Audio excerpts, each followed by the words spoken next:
Hey guys, let's talk about The Black Phone, which is a film that came out in 2021, and it stars Ethan Hawke as a child abductor called the Grabber. Also, well, that's a nickname called the Grabber, who kidnaps children in his black van that is full of black balloons, and he's wearing like this kind of Joker mask, and he's got like a top hat.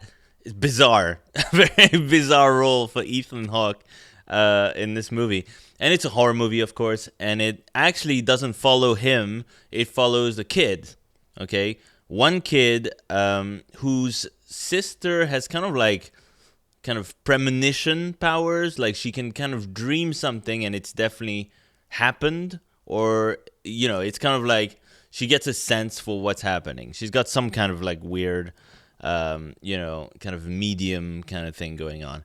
But anyway, the kid, he's kind of, we spend a lot of time with the kids, in their day-to-day lives before the kid gets kidnapped, inevitably, by the Grabber. And so he's kind of like having a hard time at school with bullies, but he has a friend who helps him out. And he and his sister are having a hard time at home because their father, who's played by the guy from Lost, Daniel Faraday, who is really good. I love this actor. Like, he's in a lot of stuff. And I'm always happy when I see him in the movie because it's going to be some kind of weird cult movie of some kind. He was in the remake of Solaris. He just like pops up now and again. You're like, oh, this guy. And he's amazing in everything.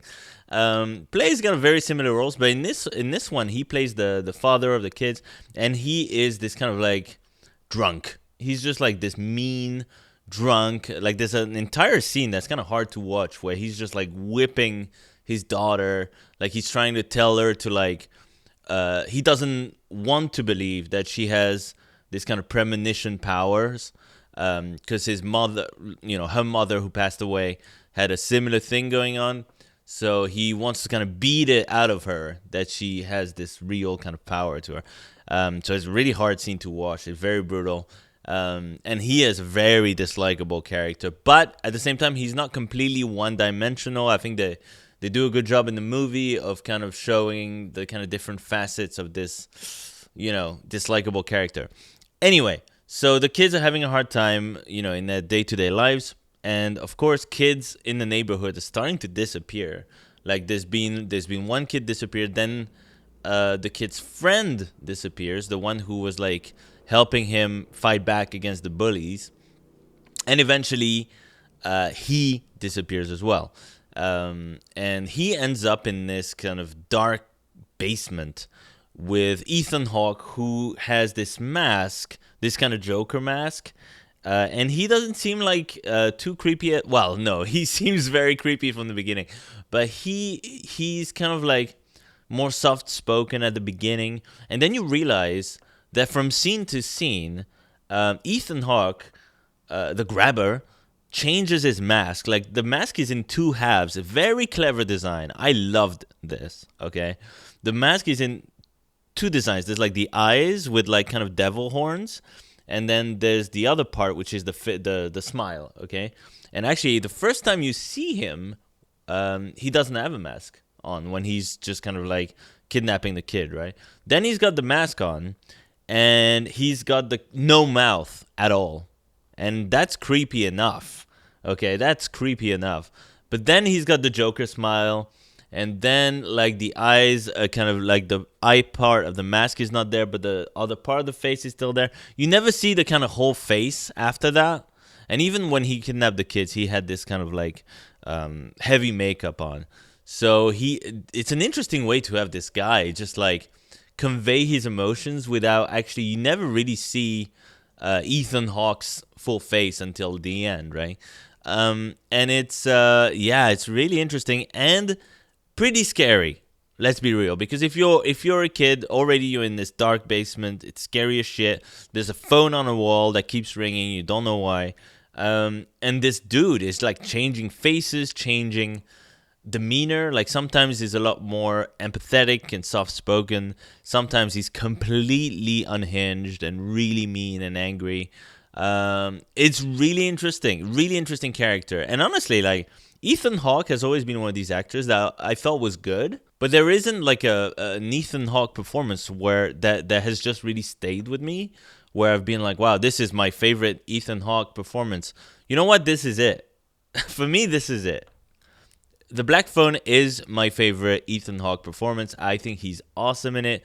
Um, yeah, just perfect casting choice, and he does such a good job. I didn't think he could be this intimidating, this manipulative, and just this good, you know? Like, really, really good performance.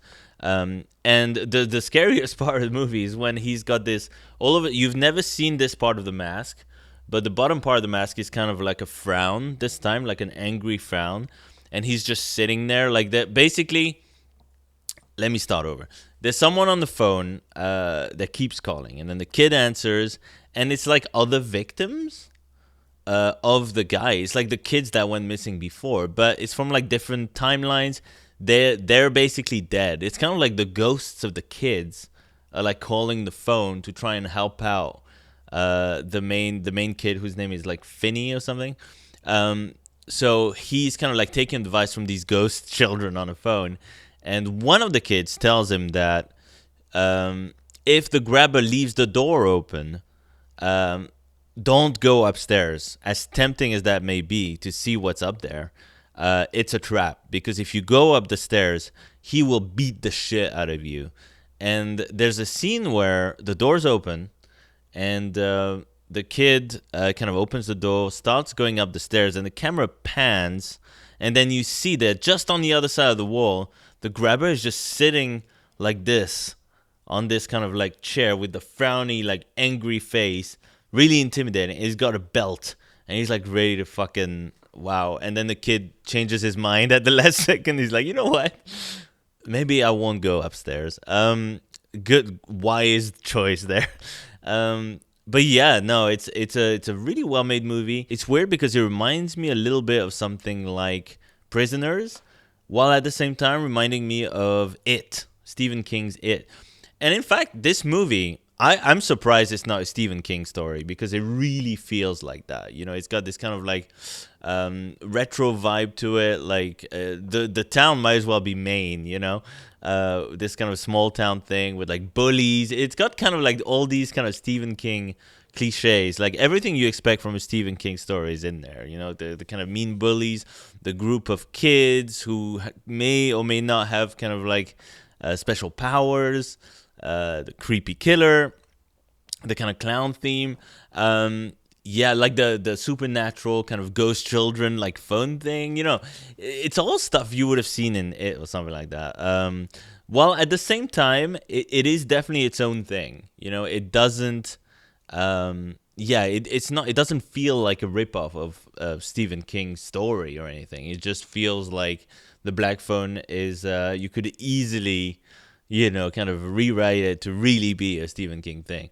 But it does feel pretty original as well. There's some stuff I thought they did really well in this movie.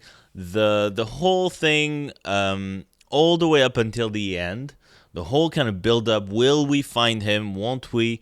The sisters, you know, the sisters' kind of vision of where her brother might be, etc. You think it's all leading up to this kind of cool twist, etc. It doesn't lead to anything that good, but that whole build up is really, really solid. You're on the edge of your seat the whole movie, basically, until the end. And another thing I really liked about it is that they don't really explain what the phone's about. You know, they explain quite a few things by the end, but they don't explain what the phone's about. They don't explain who the hell that guy was, the grabber. They don't really explain that. I love that. Okay, I don't need like every kind of horror movie with like a supernatural kind of aspect to it, or even thrillers. You know, to at the end, by the end, I want to know every single thing. Like, why did this happen? Why did that happen? Who was that guy? It's fine. Like, you can imagine that the black phone is kind of in the kid's mind, right? Like he's trying to remember like his friends' advice, etc. He's kind of putting it all together in his mind, or it's his own power because his sister kind of has a power, right? So you don't need to explain it. It could, and also there is kind of like almost kind of dark fairy tale feel to this movie because what's happening in the basement with the grabber and stuff, it's kind of referencing what happened before, and that's why the whole kind of part of the movie that's just you're following the kids in their day-to-day life stuff. That's why that part is so important because it's gonna affect what happens later on. Not affect it, but it's gonna be mirrored in the whole kind of kidnapping scenario. Like the grabber is obviously sometimes he's very much like the mirror version of the dad. You know, like I was saying, he was sitting there with the belt, and it's kind of like playing into this kid's kind of worries and fears and trauma. You know, and the grabber kind of represents that. And the annoying thing about this movie is that it doesn't really build up to anything that exciting. The movie, you big spoilers, okay, but they basically just like find the kid and that's it. The movie ends. Like the kid kicks the grabber's ass and that's about it. You know, and it is satisfying to see that. But at the same time, I thought the movie was going to go somewhere else with it. I thought we were going to get some kind of twist where which would have actually made sense, where like the girl's vision of where the kid might be could have been kind of tilted a little bit, like she was seeing a different timeline or something, you know?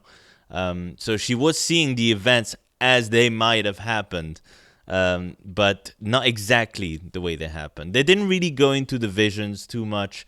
It would have been nice to get something at the end, like, or maybe the grabber escapes or something. I don't know. There's a few ways they could have taken this story, and just having it end with the kid escaping, everything kind of turns out okay. A little weak in my book. Yeah. Look, I'm not saying go Stephen King's It with it, and then it turns out the grabber was like a giant alien spider the whole time. But something interesting like that, okay? Just something wild. I wanted something wild at the end. Not too wild, just unexpected, you know? And this movie kind of just resolves itself like a normal movie would. And it's just kind of like, okay, fair enough. But that buildup was so good. That's why it prevents this movie from, you know, going to the next level. But as it stands, this movie is very, very solid. You know, one of the best horror movies I've seen in the past few years. Really intense, really creepy. It's not a scary movie. It's more of a thriller than it is like a proper kind of horror, you know, gore, etc. kind of movie. There's a scary bit in it or two. Like mostly like the grabber is creepy as shit. And there's like a scene where the kid's on the phone, the black phone, and he turns around and like this dead kid is like floating kind of upside down, like covered in blood, like in the corner of the room. And that was really creepy. That part was really creepy because that room looks creepy as it is, okay? And it's this kind of dark, empty room, and you focus on what's being said on the phone. You don't focus on what's in the background. So it's like a really cool kind of like jump scare kind of reveal. It was well done. It wasn't even just a jump scare. It was just like a really well built up sequence. Yeah, I really enjoyed this movie. I thought the performances all around were very good. I mean, the kids did a good job. And it's a movie that kind of stays with you. And I think it might even benefit from a repeat viewing, so you can actually see those parallels between like the whole kidnapping scenario, like the basement stuff, and the stuff that happens before, so you can see that kind of mirror effect and dig a little bit deeper into what is the meaning of the black phone, etc., and the grabber and everything that's going on. Because the actual plot of the movie it doesn't fall apart at the end. It just kind of weakens, like it kind of runs out a little bit of steam by the end. But so that's not really what you'd be focusing on. You'd be focusing on the little details before that. Yeah, it was so close. This was so close, guys, to being just like right up there with some of the best new horror movies like Hereditary and Midsummer, stuff like that. So, and The Witch, you know. I'm going to be trying to watch a few more horror movies because this is Halloween season. Of course, it's not Halloween season if you're watching this in May of 2023 or something. But it is right now. So I'm going to be watching a few more horror movies. I want to rewatch some of the old Halloween movies. Specifically, I want to watch Halloween 2 again because I haven't seen it in a long time. And I want to watch the Rob Zombie Halloween movies, which I've been putting off for many years. I got to watch them once at least. I got to just sit there and watch them. I'm going to watch The Monsters. I'm going to watch Rob Zombie's The Monsters. By the time, it's Halloween, the review should be up on the site. So if you haven't checked it out yet, go check it out. But yeah, pleasantly surprised with these new horror movies these days. The Black Phone is a good one. Go check it out. It's available, I think, on Peacock. If you missed it at the movies, check it out on Peacock. But yeah, otherwise it's got to be somewhere else. I don't know. Take care, everyone. Thank you for watching, and yeah, see you in the next horror movie review. Take care.